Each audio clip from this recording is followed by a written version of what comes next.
Kebijakan fiskal dalam perekonomian Islam di masa Khalifah Umar bin Khattab. Umar bin Khattab adalah khalifah kedua yang berkuasa pada tahun 634 sampai 644 Masehi. Dia juga digolongkan sebagai salah satu khulafa Rasyidin. Umar merupakan salah satu sahabat utama Nabi Muhammad dan juga merupakan ayah dari Hafsah, istri Nabi Muhammad. Umar bin Khattab adalah salah satu khalifah yang paling sukses dalam sejarah Islam. Dapat dilihat dari kemajuan negara dan kesejahteraan rakyat pada saat ia memimpin, baik dari segi ekonomi, sosial, politik, keamanan negara, dan perkembangan ilmu pengetahuan dan teknologi. Nah, dari segi kebijakan ekonomi, terutama kebijakan fiskal, Umar bin Khattab banyak menggunakan ketekunan. Kebijakan fiskal di masa Umar bin Khattab. Pada masa Umar bin Khattab, kebijakan fiskal mempunyai peranan yang sangat penting dalam pemerintahan. Kebijakan fiskal mempunyai peranan yang penting dalam hal pemasukan dan pengeluaran belanja negara. Adapun yang menjadi lembaga pengelola kebijakan fiskal di masa Umar bin Khattab yaitu Baitul Mal, yang merupakan suatu lembaga yang mengatur pemasukan dan pengeluaran negara. Selama memerintah, Umar bin Khattab tetap memelihara Baitul Mal secara hati-hati, menerima pemasukan dari sesuatu yang halal sesuai dengan aturan syariat dan mendistribusikannya kepada yang berhak menerimanya. Pendistribusian pendapatan belanja negara pada masa Umar bin Khattab dapat dibagi menjadi 4 macam. Nah, yaitu pertama, pendistribusian zakat dan yang berkaitan. Pada masa Umar, orang-orang miskin dan fakir diberi bagian dari zakat agar keluar dari kemiskinan, menghindarkan kesulitan ekonomi dan memberikan kecukupan dan kemudahan kepada mereka. Sedangkan orang-orang yang lemah dalam jangka waktu yang lama karena sakit atau yang lainnya, mereka selalu mendapatkan bantuan sampai mampu. Orang miskin ahli kitab juga mendapatkan bantuan dari zakat setelah dibebaskan dari kewajiban membayar jizyah.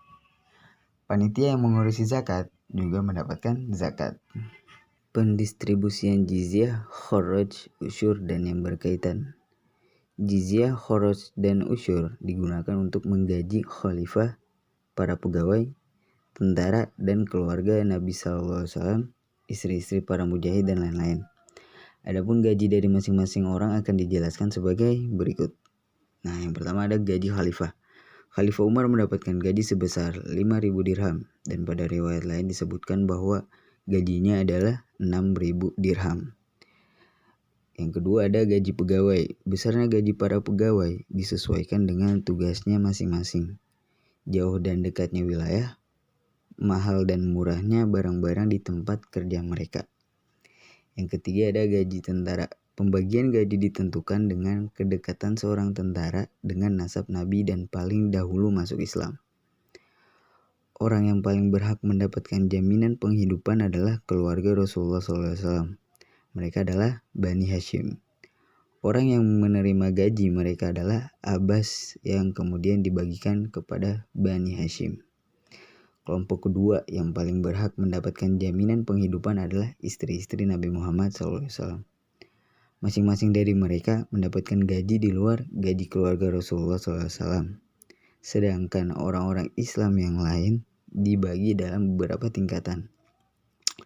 Tingkatan-tingkatan tersebut disesuaikan dengan keikutsertaan mereka dalam berjihad di jalan Allah. Pendistribusian harta rampasan perang atau ghanimah dan yang berkaitan. Pembagian harta ghanimah ada 3 macam. Yang pertama ada as-sofi, yang dipilih imam atau pemimpin sebelum pembagian harta ghanimah. Yang kedua, 1/5 dari sisa sudah dipilih imam, didistribusikan sesuai dengan firman Allah Subhanahu wa taala dalam surat Al-Anfal ayat 41, yaitu untuk Allah, untuk Rasul, kerabat Rasul, anak-anak yatim, orang-orang miskin, dan ibnu sabil. Yang ketiga, 4/5 dari sisa yang sudah dipilih imam didistribusikan untuk yang ikut perang dengan syarat-syarat. Yang pertama, orang yang ikut berperang.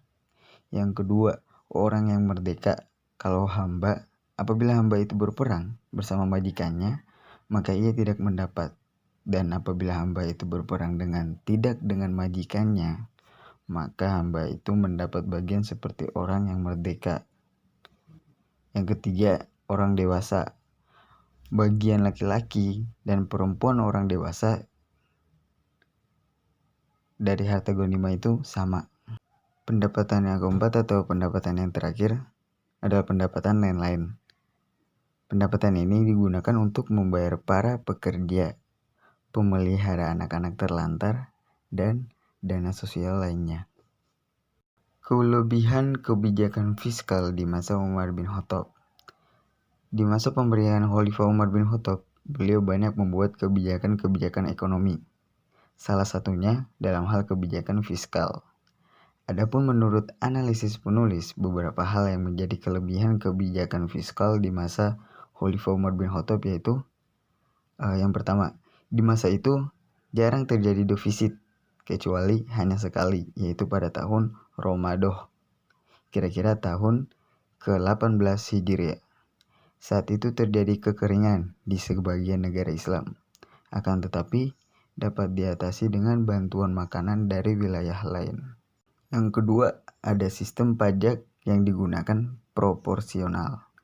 Umar bin Khattab memungut pajak jizyah dari penduduk Syam dan Mesir yang kaya sebesar 4 dinar, dan bagi mereka yang penghidupannya menengah diambil 2 dinar.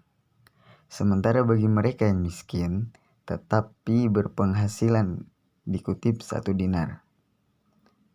Contoh yang lainnya, Umar bin Khattab mewajibkan kepada penduduk Irak membayar jizyah sebesar 48 dirham bagi orang kaya, 24 dirham bagi kalangan menengah, dan 12 dirham bagi kalangan miskin yang berpenghasilan. Yang ketiga, besarnya kharaj atau pajak tanah ditentukan berdasarkan produktivitas lahan, bukan berdasarkan zona. Produktivitas lahan diukur dari tingkat kesuburan lahan dan irigasi. Jadi, sangat memungkinkan dalam satu wilayah atau areal yang berdekatan akan berbeda jumlah kharaj yang akan dikeluarkan.